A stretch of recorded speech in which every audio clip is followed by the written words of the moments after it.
Painel Regional. Nosso programa de hoje traz o tema educação. Como preparar os alunos para o futuro num mundo globalizado, das tecnologias que se inova a todo momento? Como podemos preparar profissionais competitivos para o mercado? Para esse assunto, nós estamos recebendo hoje a diretora-geral do Colégio RDS Suíça, a Seviana Navarro. A Seviana é gestora educacional que participou da maior feira de tecnologia educacional do mundo, lá em Londres, e vai trazer um pouquinho agora para a gente de todo o que aconteceu, da experiência que ela teve lá. Seviana, bem-vinda ao Painel Regional. Obrigada, é um prazer estar aqui, uma satisfação falar de educação. E a gente começa falando primeiro, né, que é uma feira mundialmente conhecida e talvez a mais importante do mundo no que se refere à educação. A educação e a tecnologia, né? O que está acontecendo, como você disse, no mundo. Então, ali são as novidades. O que está acontecendo de novidade é ali em primeiro lugar. O que mais chamou sua atenção nessa sua visita lá? Especificamente na BET UK, eu vi muita tecnologia. Então, as diferenças que tem na do Brasil, a do Brasil também é enorme, mas no Brasil a gente vê muito sistema de ensino, livro didático. De Londres, o que eu vi?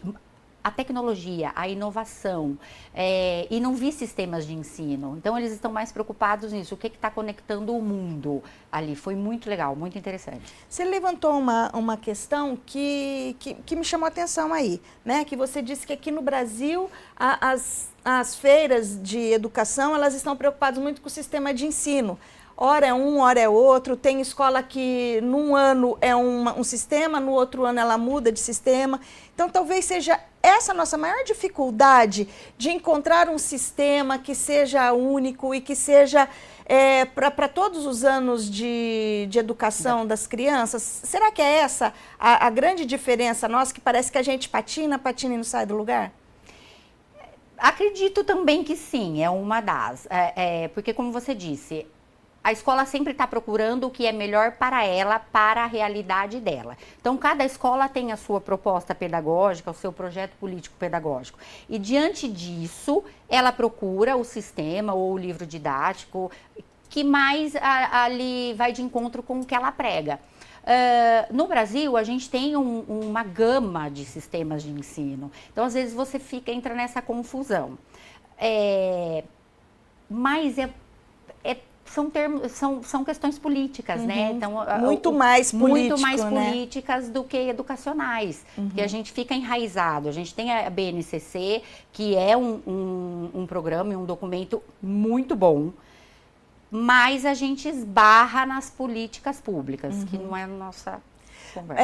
Daí nessa questão da tecnologia, né? E daí é essa diferença que você mais prestou atenção lá, que chamou a atenção, essa que a gente está aqui ainda discutindo qual é o melhor sistema, e lá eles já estão um passo à frente discutindo as tecnologias, porque a gente está no mundo globalizado, as coisas estão acontecendo. Como incluir as tecnologias no sistema educacional? Eles apontam direções para isso? Lá tem uma gama enorme, então... E o que tem de tecnologia que dá uma curiosidade da gente saber, né? Eu acho que são assim, as propostas e até as máquinas, vamos dizer. Então, eram coisas, tipo, uma grande tela enorme, que... Talvez ela, só na respiração ela já funcionava. Então, o que você consegue aplicar dentro da sua escola, o professor ali na prática, aquela tecnologia? A gente precisa ter muito cuidado com tecnologia e a gente precisa de um professor ali dando o norte. Porque não pode, tem grandes maquinários e essa tecnologia toda apresentada, mas e o elemento humano ali usando? Então, por isso que a gente precisa desta preocupação e desta atenção. Não só a tecnologia pela tecnologia. O grande avanço e a inovação, eu ainda acredito que é no elemento humano. E é importante colocar essa questão do profissional, né? Porque se você não tem um profissional bem formado, valorizado, você não consegue repassar toda a tecnologia, todo o sistema top de ensino que tem, se o professor ele não estiver acompanhando isso, né? Então, a importância também de ter essa valorização do profissional. Mais importante que toda a tecnologia é o elemento humano. Então, o professor ou quem seja ali que esteja passando as práticas na escola tem que estar emocionalmente controlado, tem que estar num ambiente tranquilo para trabalhar. Tranquilo que eu digo assim, uma escola nunca vai ser tranquila, porque são seres vivos, humanos e crianças, então a gente tem que estar antenado para lidar com todas as situações. Mas o elemento humano é o principal para que as tecnologias sejam repassadas e bem usadas. Ô, Seviana, a gente está falando da importância do profissional, a gente está falando das tecnologias, que não tem como a gente não entrar nessa questão da tecnologia, né? Até porque o mundo é globalizado, a gente precisa estar antenado, os pais buscam dentro da escola, quando procuram um modelo educacional para colocar o filho, aquilo que tem de melhor também, porque os pais também estão preocupados com o mercado de trabalho, com a carreira desse filho lá na frente. É um investimento a longo prazo, né? Sim. E daí é importante essa questão das tecnologias. Daí eu penso assim, né? Como que é para a escola que a gente tem que, vocês têm que lidar com essa questão da tecnologia, de trazer a tecnologia de ponta, preparar o profissional para que ele esteja adequado, emocionalmente equilibrado para isso. E do outro lado, eu acho que até as pessoas podem fazer um pouco de confusão com a questão da lei do celular, que agora o aluno leva o celular, mas não pode ficar livre demanda, né? Você tem um controle disso. Então, é muita coisa para controlar, né? É muita coisa. A palavra é essa, controlar. Então, a tecnologia veio para ajudar. Fato. Isso é fato e vamos aproveitar o que ela tem para ajudar e o que ela tem para melhorar na absorção do conteúdo dessas crianças e na preparação para a vida. E como é feito o controle disso? Por isso a gestão educacional é muito importante, tem que estar tudo preparado e tudo organizado, é prévio, né? Quando os pais, a família vem conhecer a escola e quando os alunos começam a estudar na nossa escola, então são as regras, é o preparo e é o que a gente coloca. Então é um controle, é sempre um controle. E esse controle passa pela gestão, né? Sim. Porque quando a gente fala de tecnologia, que é importante, que chama atenção, que brilha os olhos dos pais quando vão visitar uma escola para o filho, isso brilha os olhos dos pais, o acesso às tecnologias. Mas o que mais vale aí, né? A gente tem a tecnologia, mas a gestão centralizada, a gestão coerente, conta muito mais aí na hora de você colocar na balança, né? Com certeza. A tecnologia por si só, ela não se sustenta. Então, por isso que a gente precisa de uma gestão bem organizada, processos bem delimitados, bem claros. Aí as coisas acontecem, porque é a cultura da escola. Então vai acontecendo, o que a gente consegue melhorar, vamos melhorando, vamos observando, isso não está legal, vamos mudar aqui? Então nós vamos tendo esse olhar para o ser humano, porque nada é rígido, né? Uhum. Nada é rígido, então a gente tem uma flexibilidade para analisar. Agora é hora de avançar? Agora é hora de voltar? Então, isso aqui não deu certo, vamos rever, vamos fazer de outra forma. A gestão educacional, ela é primordial, senão ela não acontece. A educação, a aprendizagem não vai acontecer. O que é mais desafiador dentro de um sistema educacional quando a gente fala de inteligência artificial? Porque a inteligência artificial veio para ficar, né?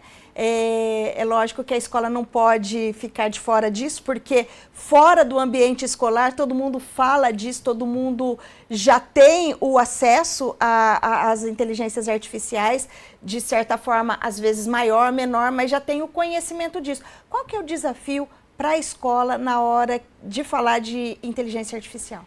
A inteligência artificial está aí e é um benefício espetacular, ainda bem que ela chegou e é para auxiliar a gente. O nosso desafio é que eles saibam, que os nossos alunos saibam usar. Então, para que serve? Não é só para copiar e colar, não é só para, vou fazer uma lição, eu pego ali no IA. É fácil. Tudo bem, ela vai te ajudar. Eu acho ótimo. Então, vamos direcionar, vamos usar com sabedoria para o próprio bem do aluno, da pessoa, porque aí ele se desenvolve mais. É muito fácil pra gente, tem vários aplicativos, a gente vai lá, faz uma pergunta e ela dá o texto ali. Você precisa ver a velocidade daquilo, é real, é isso mesmo? Então agora vamos contribuir com as nossas palavras, com as nossas, o que a gente pensa daquilo. Então você precisa usar, você tem que usar o IA, mas saber usar. O desafio da escola é esse, não monitorá-los, mas direcioná-los. Então vamos usar. O professor que não usa o IA não tá fora. Tá fadado ao fracasso, porque você fica obsoleto. Você tem que estar atento a essas novidades. Isso é uma inovação. Então vamos usar, vamos saber usar, vamos direcionar os nossos alunos.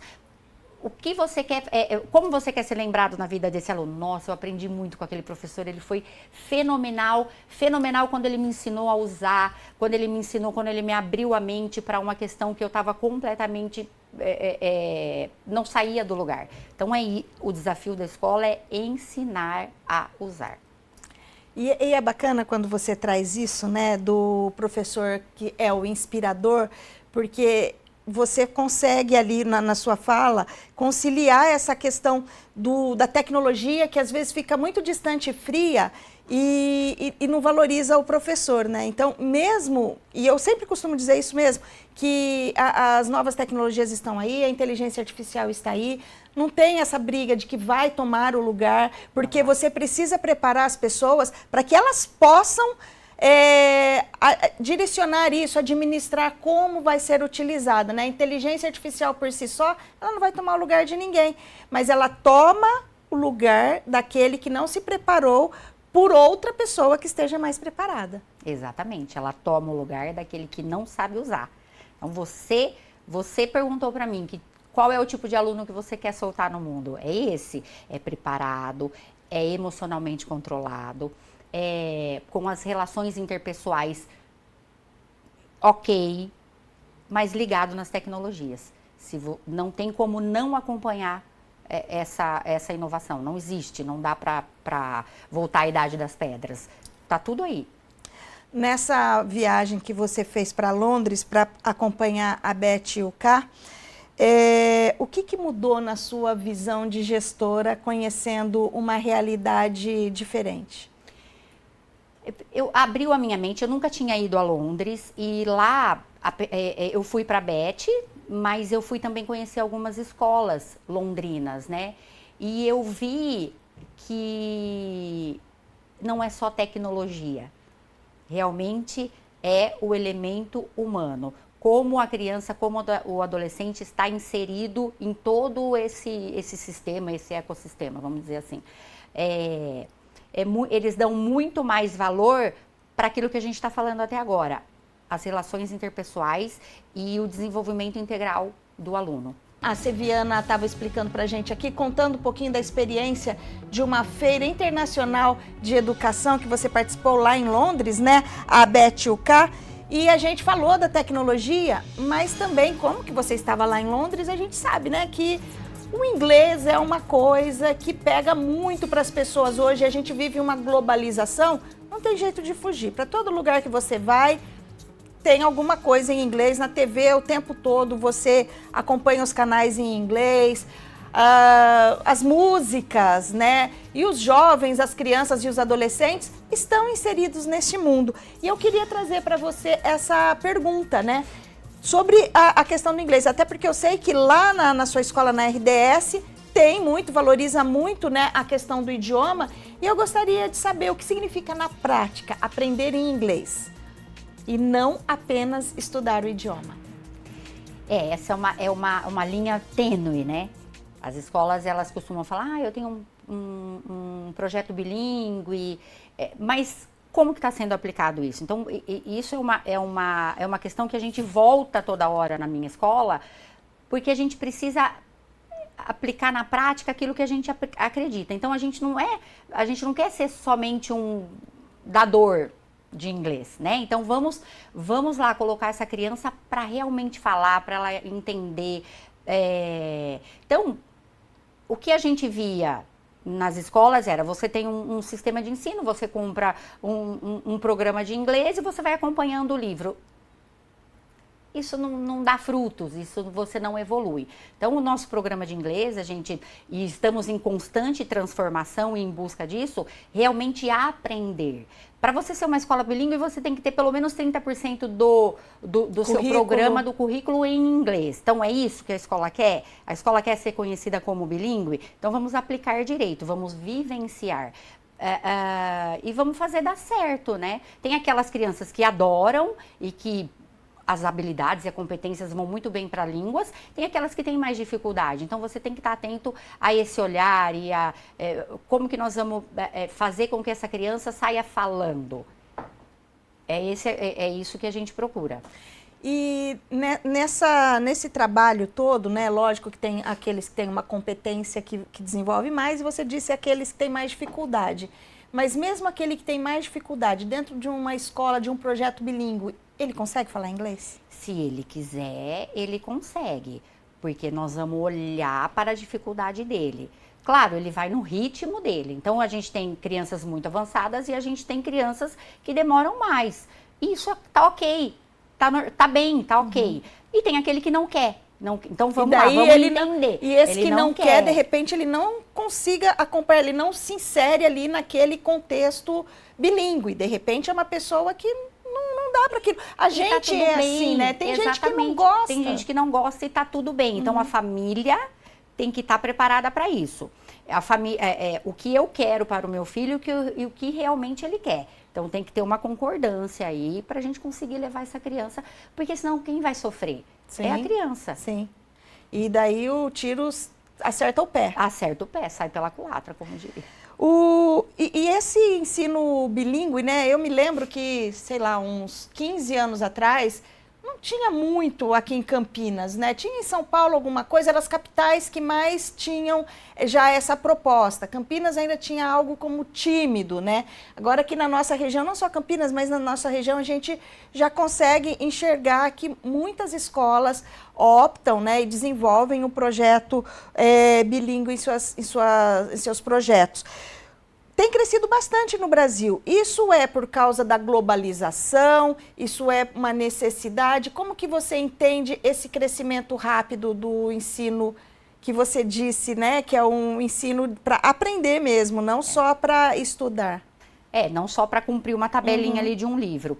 Eu entendo que a globalização, eu entendo que o mundo globalizado ficou mais fácil das pessoas transitarem entre os países. Então, você sai de um país e não consegue falar o idioma, você se sente praticamente um perdido ali, né? E é isso. E assim, o que os pais colocam muitas frustrações deles nos filhos. Então, eu quero para o meu filho que ele saiba o inglês, que ele possa viajar, que ele possa trabalhar em uma grande multinacional, que ele abra um negócio. Então, acho que uma segunda língua ali é muito importante. E virou uma modinha, veio assim recente como uma modinha. Toda a escola queria ser bilíngue. De repente, não. Aí, quem realmente será bilíngue? Nós temos colégios internacionais no Brasil, que aquilo sim, segue uma programação internacional, até férias são diferentes, tudo isso. E tem as escolas que contratam um programa bilíngue para reforçar o inglês. Então, a gente precisa saber para que lado que a escola vai e a família precisa decidir que tipo de escola eu quero. E quando a gente fala de família, né, e essa questão do ensino bilíngue, que é importante mesmo, realmente faz a diferença você ter uma segunda língua e que essa segunda língua, se a gente fala o português, que seja o inglês, porque o inglês é o idioma mais falado no mundo, né? Acho que, salvo engano, talvez o mandarim também esteja ali, mas o inglês é o mais falado no mundo. Onde você vai, qualquer lugarzinho que você for do mundo, se você souber falar inglês, você não está perdido, né? Mas é interessante também o contrário, porque aquelas pessoas que vêm para cá, para o Brasil, e às vezes não sabem falar português, e é muito gostoso você poder ajudar uma pessoa com outro idioma, que está num ambiente que não é o dela e você consegue dar uma luz, orientar. Então, é importante mesmo, até pela questão da comunicação. É lógico que isso faz a diferença, abre o mercado para essa pessoa que tem um segundo idioma, mas é gostoso também você ter essa interação, essa conexão com as pessoas, independente de ser profissionalmente ou não, né? É interessante. E esse processo todo, a gente sabe que o adulto é mais difícil, né? Porque não teve oportunidade lá atrás e de repente se enxerga nessa possibilidade. Eu preciso aprender inglês. E a gente conhece as dificuldades que é para a pessoa. E a psicologia fala mesmo que quanto mais cedo, na educação, quanto mais cedo você aprende, melhor, porque você realmente traz isso para você, fica lá com você e ninguém te tira. A educação infantil é a melhor época para aprender o idioma? Sem dúvida. Porque ali o cérebro da criança, ele Tá fresquinho. Tá fresco e tem uma elasticidade, né? Então ele consegue absorver mais, porque se torna natural. Ele tá aprendendo a falar ainda em português. Então já vamos introduzir um inglês ou um espanhol, que seja, porque é mais tranquilo mesmo. Na idade adulta, como você disse, é mais difícil pra gente, porque nós já estamos ali com as nossas crenças, com as nossas, já não tem mais, ou que seja paciência, mas a criança não, ela tá aberta e ela é uma esponja, né? A gente fala uma esponjinha, porque ela absorve tudo e ela consegue falar mais, ela consegue... esse raciocínio em inglês e português não atrapalha a vida dela, ela consegue, mesmo se ela troca, uma hora ela fala em português, uma hora ela fala em inglês, ela consegue separar e ela sabe o que ela está fazendo ali. Então é muito melhor começar na educação infantil. É por isso que os processos e a gestão precisa cuidar de como está sendo a educação infantil. Como? Então eu não tenho vergonha nenhuma em falar que eu estou revendo, porque o meu foco é a educação infantil no bilíngue, então a gente precisa ver o que é melhor ali. Então hoje a gente tem um departamento internacional na escola e eu contrato pessoas capacitadas internacionais para aplicar ali o que há de melhor e o que realmente vai funcionar, mas para ser gostoso, ser prazeroso e lúdico, né? Brincando. Aprender brincando. E isso eu acredito também que faz a diferença para a escola, porque se você está ali na educação infantil e a criança já está aprendendo, ela só vai desenvolvendo. Então isso também facilita o processo bilíngue para a escola, porque esse aluno que começou ali na educação infantil com 3, 4 anos, aprendendo, às vezes até 2, né? Dependendo da escola, e daí ele vai aprendendo quando ele está lá com 10 anos, que ele está saindo do Fundamental 1, ele já está com o inglês afiado, mas isso é bom também para o currículo da escola, porque a escola consegue desempenhar no processo todo dentro da grade curricular, né? Dá uma continuidade, né? Então, com certeza, é muito melhor começar na primeira infância. Porque aí ele vai evoluindo, ele vai crescendo junto, vai crescendo as duas línguas para ele. Então, ele sempre não tem diferença. Não, porque ele já está adaptado, já é a cultura dele. Então, por isso que o foco é sempre a educação infantil.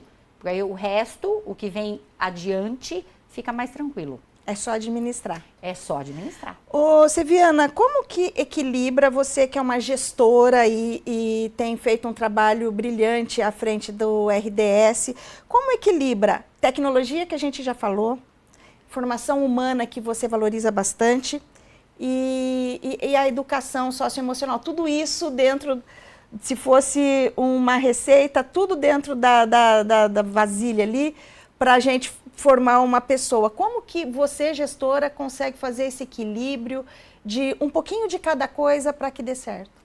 Na nossa visão, o socioemocional é o mais importante. Por quê? O socioemocional, as pessoas às vezes se confundem, não é passar a mão na cabeça, jamais, porque a minha escola tem muita regra. As nossas escolas, muitas regras, porque senão não funciona. Mas vamos olhar para o ser humano, o que ele precisa e vamos conduzir. Então vamos ajudar ele a se desenvolver. Isso são técnicas e a gente vai direcionando. Então as famílias têm que estar atentas a isso e têm que aceitar. Então assim a escola trabalha, ok. em casa é uma coisa, na escola vai funcionar da maneira como a escola programou. E aí nós vamos dosando o bilinguismo ou as tecnologias, porque esse aluno preparado emocionalmente, tudo vai desenvolver mais tranquilo, melhor. E o resultado desse bolo vem lá na resposta de uma pergunta que eu te fiz antes da gente começar, que é que tipo de aluno o RDS Suisse quer entregar para esse mercado maluco que a gente vive, para esse novo mundo que a gente está enfrentando aí. Daqui 10 anos, por exemplo, que tipo de aluno que o RDS quer deixar? Um ser humano capaz de respeitar, capaz de entender que o direito dele termina quando começa o do outro, capaz de entender que ele é parte fundamental para desenvolver os outros seres humanos. Então, o respeito é a base de tudo. Ele precisa entender isso e é isso que a gente prega.